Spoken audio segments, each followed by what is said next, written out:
Olá! Sejam todos muito bem-vindos ao nosso podcast Coluna Forte, um podcast da Ideal Espaço Saúde destinado ao tratamento da coluna vertebral sem cirurgias. Me chamo Jason, sou fisioterapeuta aqui na Ideal Espaço Saúde. Eu sou o Luiz, fisioterapeuta aqui na Ideal Espaço Saúde. E hoje, Luiz, nós vamos abordar um tema que é amplamente debatido, mas que ainda gera muitas dúvidas e muitos medos, incertezas nos nossos pacientes, que é a hérnia de disco.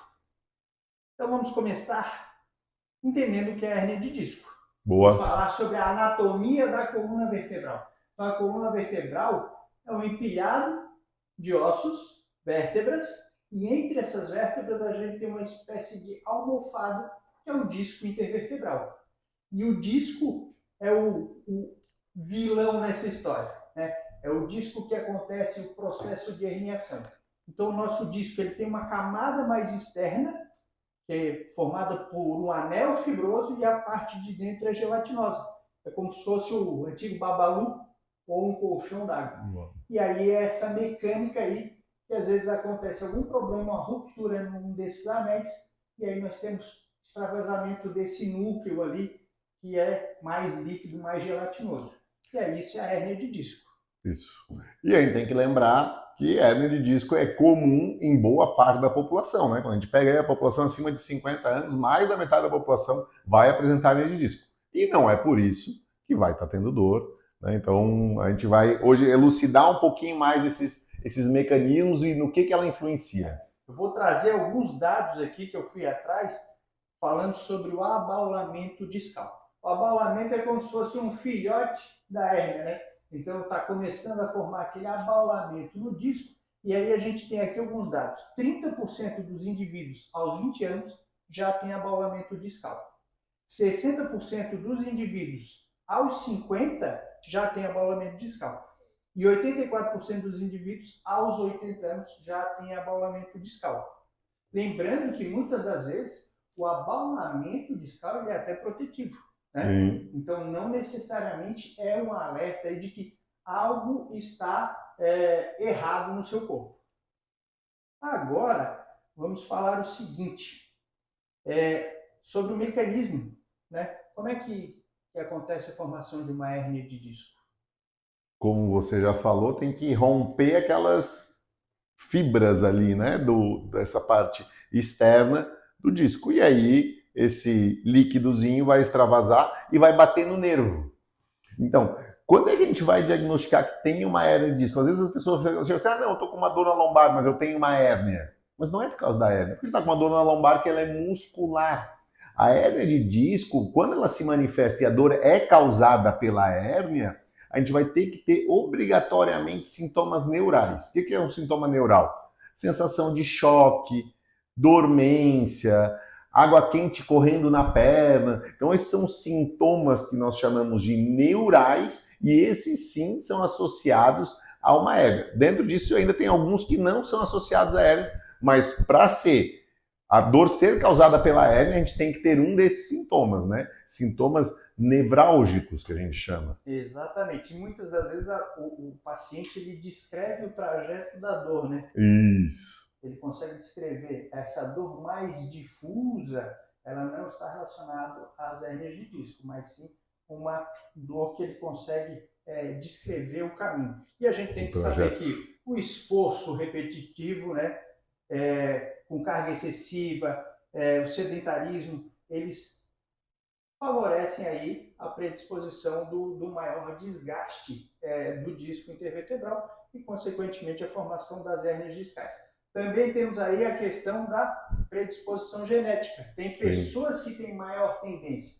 Tem uns que têm mais tendência a ficar careca, tem outros que têm tendência a não enxergar bem, e outros podem ter tendência ao maior desgaste do disco intervertebral. Mas não vamos confundir isso com maus hábitos, né? Não. Tem pessoas que têm por maus hábitos. O que é isso? Não se alimenta bem, não dá bola para repouso, não pratica exercícios físicos bem orientados. Então, essa pessoa não é que ela tenha a tendência. Ah, meu pai tinha. O pai era igual. Ah, meu avô tinha. Ah, o avô era igual. Os mesmos hábitos alimentares, pouco exercício, pouco repouso, aí a gente acha, é genético. Não, não é genético, é adquirido, né? Ou às vezes é facilitado pelos teus hábitos, né? É uma coisa que poderia nunca se manifestar na tua vida, mas como tem maus hábitos, aquilo se manifesta de maneira precoce. A gente costuma dizer que a genética seria o gatilho, mas quem vai disparar o gatilho é você, através dos maus hábitos. Então, sedentarismo, obesidade, tabagismo, né? Que também não permite o bom fluxo de oxigênio e sangue para a região discal, favorecendo o maior desgaste da região. O sobrepeso, ele não só tem um problema mecânico, né, a sobrecarga no disco, mas também aquelas substâncias pró-inflamatórias, né, que aumentam o processo degenerativo. Então é importante a gente... Diabetes vai entrar no mesmo caso, né? O que acontece, a gente vai ter... Por que o diabético lá com frequência, lá, um diabético descontrolado, claro, ele pode ter que amputar partes das extremidades. Porque ali, quando tu tem uma infecção, o sangue tem dificuldade de chegar lá. E tem muito alimento para a bactéria, porque é uma região, o sangue dele, digamos, é mais doce. A mesma coisa vai acontecer lá na tua coluna. Se tu tem um sangue que ele é menos nutritivo, digamos assim, ele vai ter uma maior dificuldade de passar. É lógico que ele vai estar levando menos oxigênio, menos nutriente, maior a dificuldade de reparação do tecido. Exatamente. E agora, pensando no diagnóstico da hérnia de disco, né? Geralmente esse diagnóstico é feito através de imagem, né? A gente faz uma ressonância nuclear magnética para confirmação de uma hipótese levantada lá ainda na clínica. Então, não é porque você chegou com dor nas costas que você precisa passar por um exame de imagem. A gente precisa fazer a avaliação clínica, iniciar um programa de tratamento e, dependendo da evolução do caso, é que a gente vai solicitar ou não um exame de imagem aí para esclarecer alguma dúvida que porventura venha surgir. Porque a gente pode lembrar de uma outra coisa aqui, né? Eu falei ali que a hérnia, obrigatoriamente, ela vai ter esse sintoma nevrálgico. Mas nem sempre que o sintoma é nevrálgico, essa vai ser causado por uma hérnia. A gente pode ter outras causas, inclusive musculares, te levando a esse sintoma neural. Ah, como é que eu vou saber? Avaliação clínica, não é avaliação radiológica. Porque se o cara está com um sintoma nevrálgico, né? Aquela sensação de formigamento, como eu falei, choque, água quente correndo, ele está com esse sintoma bem definido, seja em braço, seja em perna, que tem origem na coluna, mas a dor não vem da coluna, como é que eu vou saber isso? Fazendo uma avaliação muscular, existem testes clínicos específicos para isso, tu vai tratar o músculo do cara, porque o nervo ele passa no meio do músculo. Se o nervo está com muita contratura, ele esmaga o nervo. Desculpa, se o músculo está com muita contratura, ele esmaga o nervo. Reproduz como se fosse uma hérnia. Mas a gente chama de uma hérnia falsa, né? Porque na verdade que ele tem um bloqueio muscular. Algo bastante comum que é levantado é a tal da síndrome do piriforme, né? Sim. Que é um músculo que a gente tem aqui no quadril, na região do glúteo ali, e como o nervo ciático passa ali por baixo, ele passa por baixo, passa por grande, e muitas vezes, como o Luiz falou, a contratura desse músculo, ele pode fazer a compressão do ciático e reproduzir sintomas neurais, né? E aí, quando a gente trabalha a liberação dessa musculatura, os ajustes de mobilidade ali para a região do quadril, esses sintomas eles começam a desaparecer. Hoje a gente podia fazer aquela que a gente estava conversando ali, de dizer quais são as outras causas que não são relacionadas a uma hérnia, porque quase todo mundo quando pensa em dor nas costas pensa, não, será que eu estou com uma hérnia? Será que eu estou com uma hérnia? E a hérnia ela vai acontecer, mas não é tão frequente quanto as pessoas imaginam, né? Exatamente. Fala aí, Jason, fala uma causa de dor nas costas aí que não seja a hérnia. Acabamos de utilizar uma delas, que é a tal da síndrome do piriforme. Ela não é só uma dor nas costas, ela é uma ciatalgia. A gente chama ela de falsa ciática. Por que falsa? Porque a origem dessa dor não é lá nas costas. Então a gente tem essa compressão. Verdade. Né? A gente pode ter uma dor nas costas por dor muscular, né? Que a gente sempre fala. A dor nas costas por esforço repetido ou por uma posição inadequada. Exatamente. Como o Luiz frisa bastante aqui nos nossos podcasts, aquele cara que fica jogado no sofá o fim de semana todo, e aí na segunda-feira ele está com aquela dor nas costas e ele pode ou não atribuir aquela dor a uma hérnia de disco.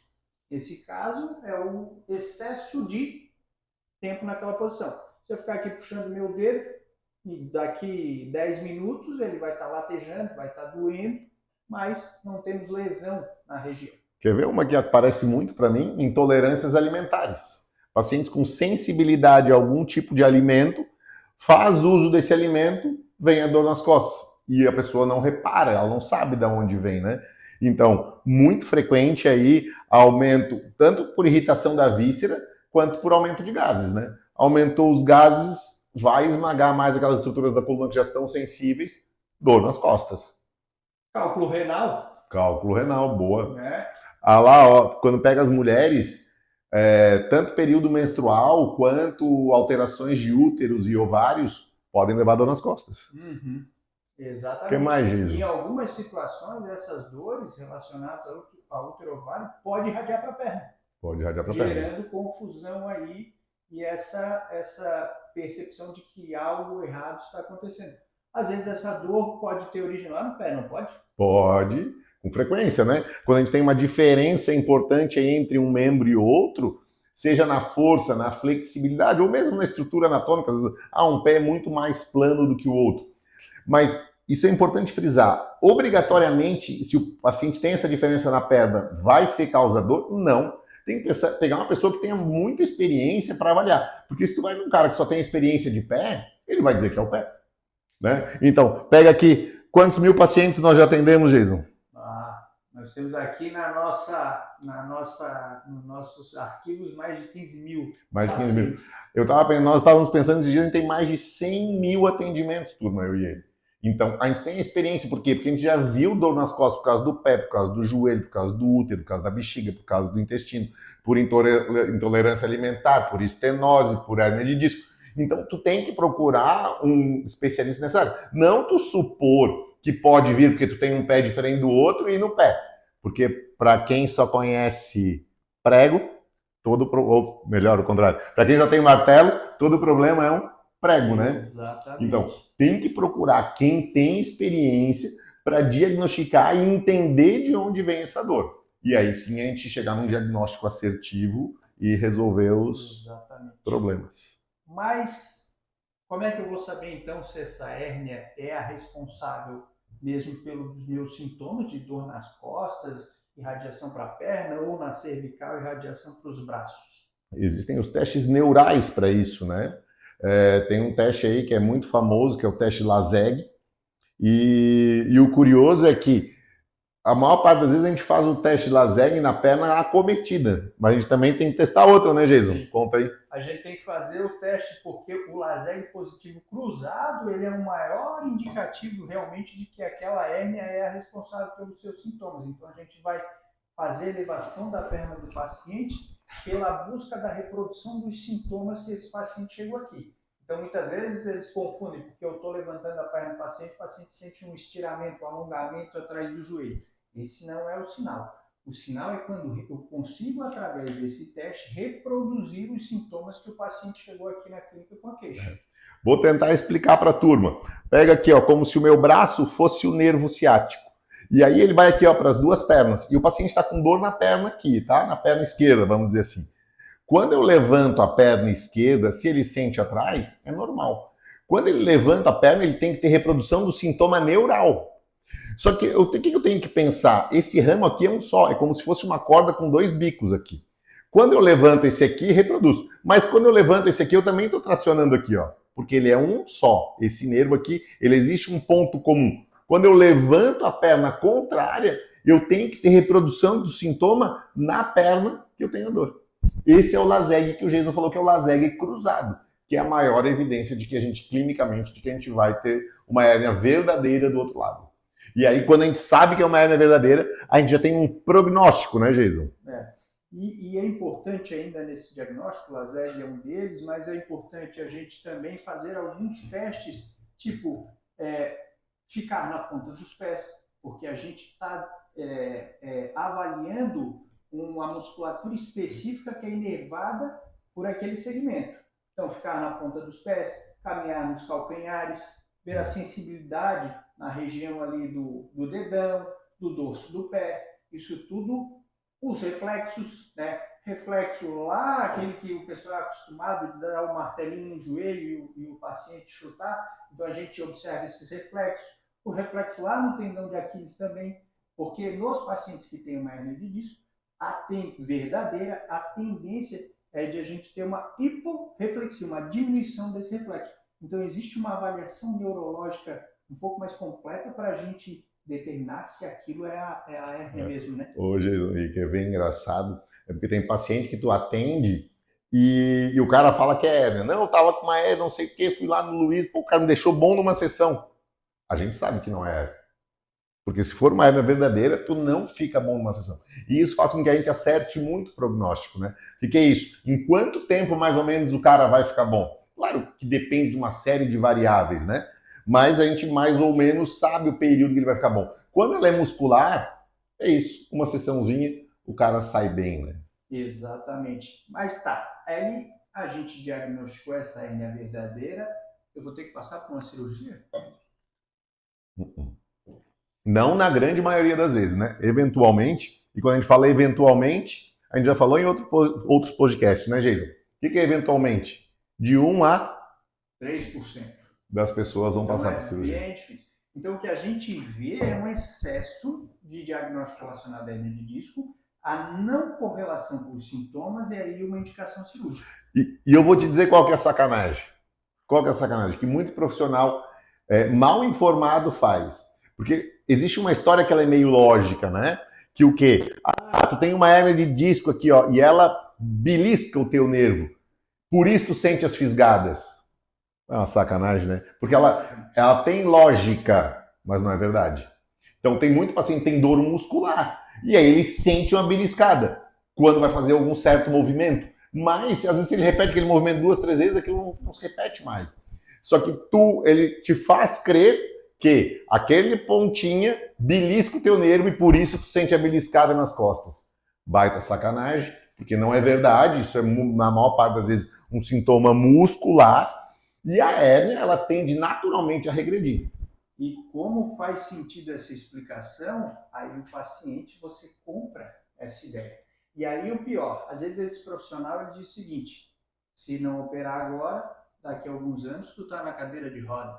Agora tu não deve mais fazer esse tipo de exercício, tu não vai fazer mais aquele tipo de exercício. Isso vai fazendo com que leve o indivíduo aí sim para uma cirurgia futura. Porque daí ele passa a ficar sedentário, ele passa a ter medo de se expor aos exercícios, aos movimentos do dia a dia, né? Criando várias atitudes aí mal adaptativas, a tal da cinesiofobia, que é o medo de realizar o movimento, porque algo sério pode acontecer. E aqui, ó, eu vou dar exemplo agora, e assim, quando a gente fala do profissional mal informado, a gente fala da cirurgia, mas essa informação não sempre vem do médico mal informado, né? Tem médico que é super bem informado, né? Boa parte deles, mas a gente tem profissionais da área da saúde muito mal informados. Por exemplo, esse tempo eu tive um paciente com uma hérnia verdadeira e ele começou um tratamento com o fisioterapeuta disse que ele não podia caminhar, sendo caminhar das coisas que ele ficava bem. O que aconteceu? O paciente começou a introduzir outros tipos de exercícios que esses sim causavam dor nele. Aí o paciente veio aqui com dores no quadril, com dores nas costas, ou seja, bagunçou todo o sistema, porque ele acreditou que o impacto da caminhada faria mal. Informação mal dada por um colega fisioterapeuta. Exatamente, porque o impacto da caminhada, o impacto da corrida, a gente tem um estudo que saiu na Nature já há algum tempo, que ele diz que a corrida, ela fortalece o disco.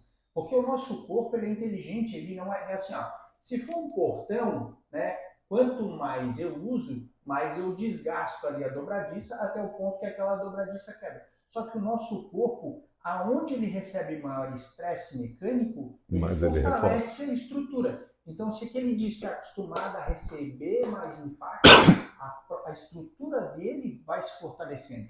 O que a gente chama disso aí, tem uma palavra bonita para isso, que é contraintuitivo. Né? O que é? A tua intuição vai dizer assim, ó, não, se eu usar mais, gasta mais. Mas no corpo isso não é verdade. Quanto mais eu uso, melhor eu fico. Né? Por que as pessoas que caminham durante a vida parecem que envelhecem menos? Por quê? Porque ela usou mais o corpo. né? Então, isso é super importante. Os líquidos, né, das articulações, quanto mais a gente usa, isso é contraintuitivo, quanto mais aquecido tu tá, quanto mais tu mexer, mais espesso ele fica, mais líquido tu produz. Então, isso é contraintuitivo. No nosso corpo, as coisas são contraintuitivas em boa parte das vezes. Por exemplo, isso que o Luiz acabou de falar sobre os líquidos corporais, né? É como se fosse assim, ó, tu vai lubrificar uma estrutura, tu bota graxa, né? Tu não bota água, tu bota graxa.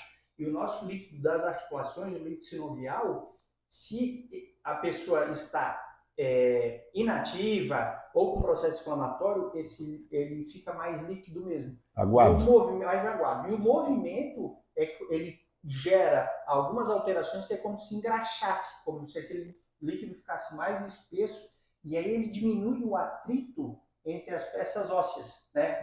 Obviamente tem a cartilagem ali nas superfícies articulares, então ele protege mais a sua articulação, certo? E ali, ó, um portão, por exemplo, o portão, ele ficou ali, se eu passo todo dia nele, né?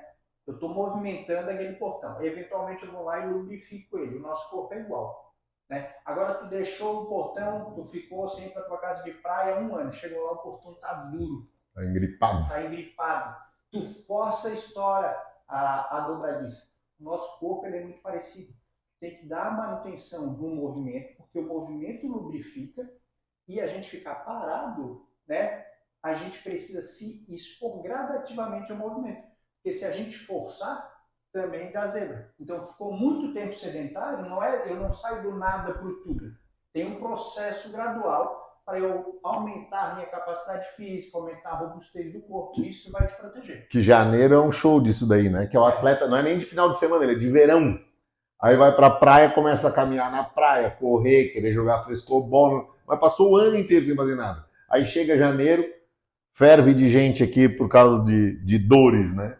Exatamente. Das dores. E outra coisa, para ilustrar essa questão do movimento, como ele é importante, algumas das cirurgias eles fazem uma artrodese, que é o que? Eles botam uma placa e parafuso para fixar aquele segmento que tinha supostamente uma hérnia de disco causando dor. E o que acontece? Como eu tirei movimento daquela região, a região adjacente, ela precisa trabalhar um pouco mais.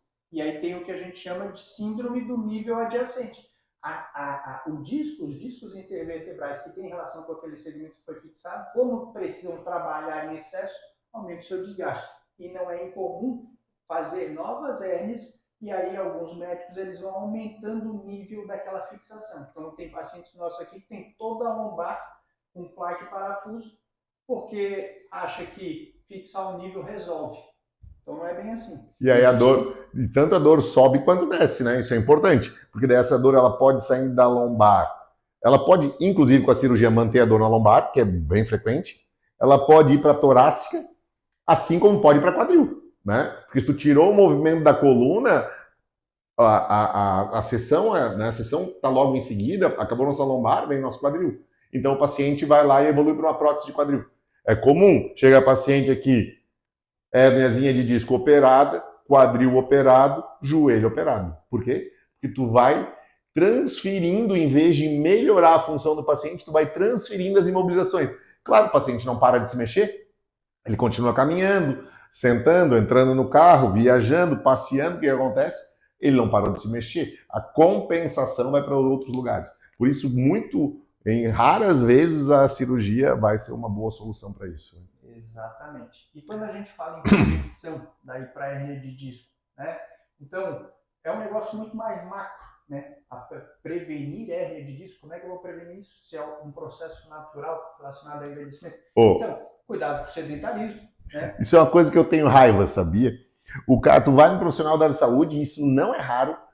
O cara sai né? Tu foi lá, tu fez um exame, tu tem um desgaste aí, né? E fala assim, ó, se cuida, senão tu vai operar. O que é se cuidar? Né? Algumas vezes tem informação errada ainda, né? Não vai forçar isso daí. Né? Pô, baita informação que não serve para nada, cara. Se cuida é isso. Cuidar daquilo que a gente frisa aqui no nosso podcast, dos 4 pilares da saúde. Atividade física, melhor, exercício físico bem orientado. trabalhando todos os âmbitos do exercício físico. Força, flexibilidade, coordenação e equilíbrio e capacidade aeróbia. Todos os aspectos são importantes para a gente cuidar. Esse é o primeiro pilar. Segundo pilar, sono. Terceiro pilar, alimentação. Quarto pilar, saúde mental. Porque se o cara tem uma tendência à catastrofização, não, tudo para mim dá errado, esse cara, a chance dele vir a desenvolver uma dor crônica aumenta muito. Então, cuidado. O que é esse cuidar dos 4 pilares? Quem que vai avaliar isso para ti? Um bom profissional. Experiente vai saber dizer para onde tu tem que dar mais vazão. Ou tu pode procurar 4 profissionais. Né? Mas é legal que tu tenha um mentor, uma pessoa que te cuide para saber qual desses pilares tu está desequilibrando. Exatamente. Então, além dessas situações, cuidar no dia a dia por excesso de sobrecarga na região, então ficar muito tempo sentado, né? Se movimentar durante o seu trabalho, fazer pausas, caminhar um pouco, vai até a janela, relaxa o corpo. Exercício bem orientado, como o Luiz falou, aqui na Ideal Espaço Saúde a gente tem a nossa área de condicionamento físico e de pilates com profissionais que estão preparados para trabalhar com paciente com dores na coluna e dores crônicas. Então a gente faz sempre um alinhamento de conduta aqui semanalmente, né? Então todos os profissionais aqui na Ideal falam a mesma língua. Então essa atividade física bem orientada, esse exercício físico bem orientado que o Luiz enfatizou, a gente tem para oferecer aqui na Ideal. Buscar sempre uma orientação especializada, como o Luiz falou, para que a gente fique educado com relação ao nosso corpo, mas com uma educação, com uma boa informação e não com informações desencontradas que mais geram medo e pânico no paciente do que resolvem a situação. Acho que ficamos por aqui. Ficamos por aqui. Falamos bastante. Quer revisar alguma coisa? O Luiz é o homem da revisão? Não. Quem revisa sempre é tu. Mas eu vou dizer uma coisa. O que a gente não pode acreditar? Que toda dor vem por causa de uma hérnia. O que mais que a gente não pode acreditar? Que se cuidar é não fazer alguma coisa. Não, se cuidar é fazer alguma coisa, baseado nos 4 pilares que a gente reforçou. E terceira coisa, que para mim é quase criminosa, é acreditar naquela balela de que a hérnia fisga. Né? Ela não fisga. Né? Isso acontece para várias outras articulações do corpo. As pessoas veem um bico de papagaio lá, um osteófito, e aí dizem, aqui, ó, isso aqui fisga, por isso, essa pontinha aqui é quem bate. E faz sentido, mas não é verdade. Então, isso é uma prática aí, vamos lá, quase que criminosa, porque induz o paciente a fazer uma coisa que não é boa para ele. Exatamente. Acho que era isso. Então, dito tudo isso, ficamos por aqui. Queria agradecer a presença de vocês no nosso podcast Coluna Forte, um podcast da Ideal Espaço Saúde, destinado ao tratamento da coluna vertebral sem cirurgias. Se quer saber algo específico sobre a coluna, pergunta para nós. Isso. E encaminha esse podcast aí para alguém que está precisando mais informações, com um balizamento um pouco mais científico e sem desinformação. Desmistificando as hérnias de disco, né? Exatamente. Certo? Um grande abraço e até a próxima. Um abraço.